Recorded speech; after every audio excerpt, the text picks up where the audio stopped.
Good evening, everyone. What a wild day Revlon had today. My, that catalyst has it going crazy. And in my opinion, this was a bit overdue. The short interest is climbing up there. Cost to borrow is crazy. We're at 100% utilization.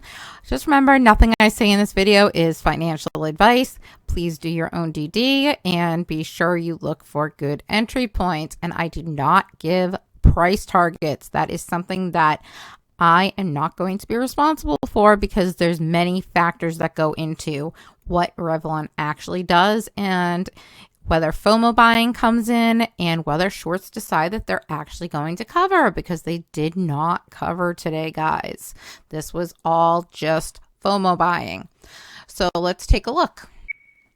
For those of you who weren't aware, Revlon filed for Chapter 11 bankruptcy protection in June after it suffered a COVID-19 related business slowdown.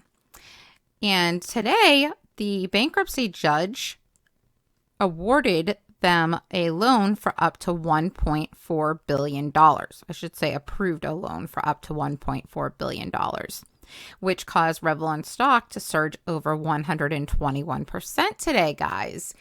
And the best part is that it does not appear that it is anywhere near done. So let's see what Ortex is telling us. So guys, Revlon is currently still on the threshold list, and the short interest is 78.14%, which is huge. Today, they borrowed 37.2 thousand shares and returned 55.8 thousand shares. So as you can see, it only affected the short by not even 0.5%, guys. 0.38%, the short interest went down. So like I said, shorts have not covered, which is why I think that Revlon has a massive run coming in it. The cost to borrow on average is 403% and max is 414%. If you're lucky enough to find a minimum somewhere, then that would be 264.15%.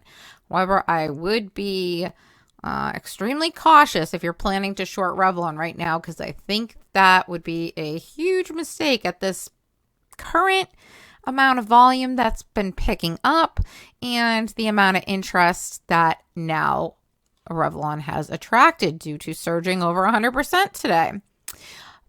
And believe it or not, you're not going to believe that they continue to try to drive this down in the dark pool. Let's take a look at the dark pool action, guys.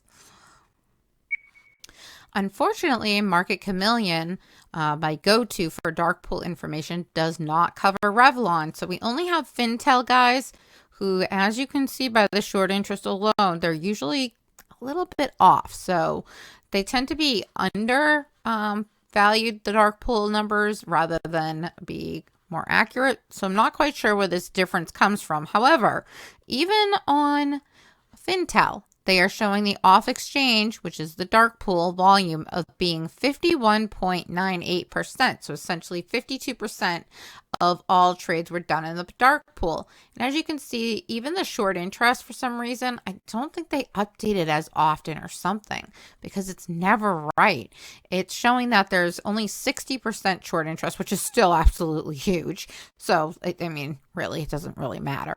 But in that they would take 3.16 days to cover. And as you can see, they haven't even started covering yet. Currently, there are no shares of Revlon left to borrow. In other words, no shares left to short, which is why I think that we are going to continue to run today. Well, tomorrow, I'm sorry, excuse me. And then going into tomorrow, they have to come up with 1,617,412 shares that were failure to delivers that are due with a T+35 settlement tomorrow, guys. Again, this is talking about ticker REV, which is Revlon.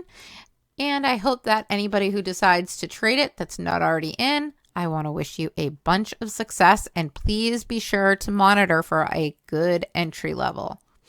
Do your charting tonight so that you'll know where you're looking for to enter. And again, if this starts to squeeze first thing in the morning, then you may throw all charting out the window, but it's always good to have those levels anyways, guys.